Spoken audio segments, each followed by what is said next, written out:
Hello everyone, welcome back. So today we'll be studying about SCF and LCM, how to find them and some of their basic properties. So let's first see how to find SCF by continued division method. So let's take an example and understand. So we have to find SCF of 95, 105 and 115. So you have to first select any of the two numbers out of these three. So I am selecting 95 and 115. So divide the bigger number by the smaller number. So 95 1 times 95, remainder is 20. So now what we have to do, जो यहाँ पर divisor है वो यहाँ पे dividend बन जाएगा. So 95 is the divisor, so it will become dividend over here. Again 20 will become dividend over here. और ये प्रोसेस आपको तब तक करते जाना है जब तक रिमाइंडर ज़ीरो ना आ जाए. सो 15 will become remainder over here. So remainder comes 0. So the SCF of these two numbers 95 and 115 is the divisor at the last step, which is 5. But we have one more number 105. So what we have to do, now we'll take the obtained SCF over here, that is 5, and the remaining number 105 and divide them.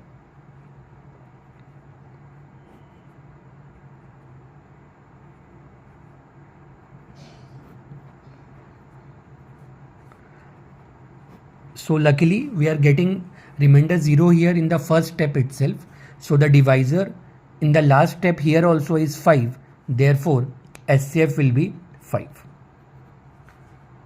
Next we'll study about finding LCM by common division method.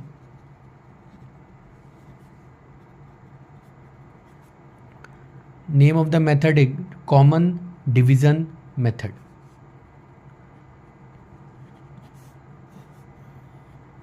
So let's take an example. We have to find LCM of 48, 72 and 80.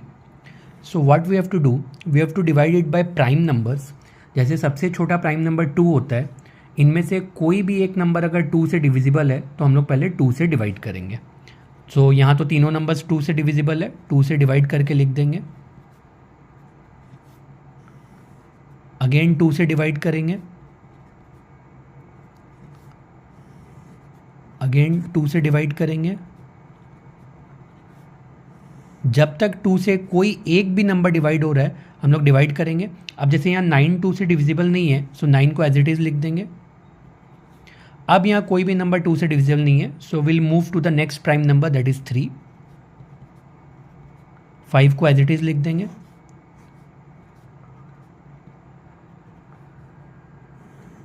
And lastly we will divide it by 5. सारे अब ones obtain हो गए, so the process stops here. Now what will be the LCM. जो भी numbers यहाँ left में लिखे हुए हैं सबको आप मल्टीप्लाई कर दो. तो 2 4 टाइम्स है, 3 2 टाइम्स है और 5 1 टाइम है. So you just have to multiply them and you will see that the product coming here is 720. So the LCM of the given numbers is 720. ये प्रोसेस आप 3 से ज़्यादा नंबर्स पे भी लगा सकते हो, 2 नंबर्स पे भी लगा सकते हो. Next let's go through some of the properties of SCF and LCM. So first property is, और ये जो प्रॉपर्टी है ये सिर्फ और सिर्फ 2 ही नंबर्स के लिए वैलिड है. अगर आप 2 नंबर्स का SCF और LCM का प्रोडक्ट करते हो so that is equal to product of the 2 numbers.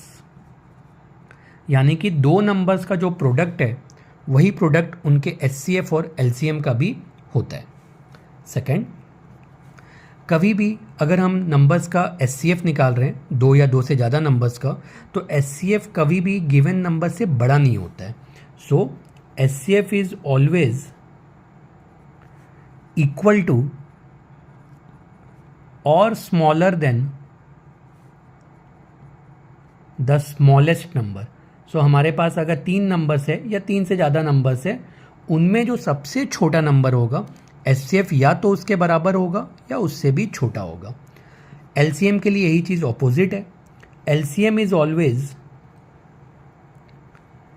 Equal to or greater than the greatest number. तो अगर हम जितने भी नंबर्स का एलसीएम निकाल रहे हैं, एलसीएम उन दिए गए नंबर्स में जो सबसे बड़ा नंबर है या तो उसके बराबर होगा या उससे भी ग्रेटर होगा। नेक्स्ट प्रॉपर्टीज ये आपको हेल्प करेगी दो नंबर्स का फटाफट एचसीएफ या एलसीएम निकालने में। अगर दिए गए नंबर को प्राइम नंबर्स है, को प्राइम नंबर्स यानी कि जिनका कोई भी कॉमन फैक्टर नहीं है, तो उनका एचसीएफ डायरेक्टली 1 हो जाएगा, और को प्राइम नंबर्स का एलसीएम उनका प्रोडक्ट हो जाएगा। एग्जाम्पल के लिए 5 और 9, क्योंकि दोनों को प्राइम नंबर्स है, इनके बीच में कोई भी फैक्टर कॉमन नहीं है, सो इनका एचसीएफ 1 होगा और इनका एलसीएम हो जाएगा इनका प्रोडक्ट 5 × 9 दैट इज 45। लास्ट में एक ट्रिक स्पेशली आप लोगों के लिए है, LCM and HCF of fractions. So अगर आपको एलसीएम ऑफ फ्रैक्शंस निकालना है, सपोज करो a/b and c/d are the two fractions, इनका एलसीएम क्या होगा? So LCM will be LCM of the numerators divided by HCF of the denominators. Similarly अगर हमें एचसीएफ ऑफ फ्रैक्शंस निकालना है इन्हीं दो फ्रैक्शंस a/b एंड c/d का, तो क्या करो, न्यूमरेटर का एचसीएफ ले लो divided by LCM of denominator. मतलब अगर आपको एलसीएम निकालना है तो ऊपर में न्यूमरेटर्स का एलसीएम होगा, नीचे डिनोमिनेटर्स का एचसीएफ होगा। एचसीएफ निकालना है तो ऊपर एचसीएफ होगा न्यूमरेटर्स का और नीचे डिनोमिनेटर में एलसीएम होगा डिनोमिनेटर्स का। So that was all about HCF LCM. In the next video we'll study some more questions about HCF and LCM. Thank you.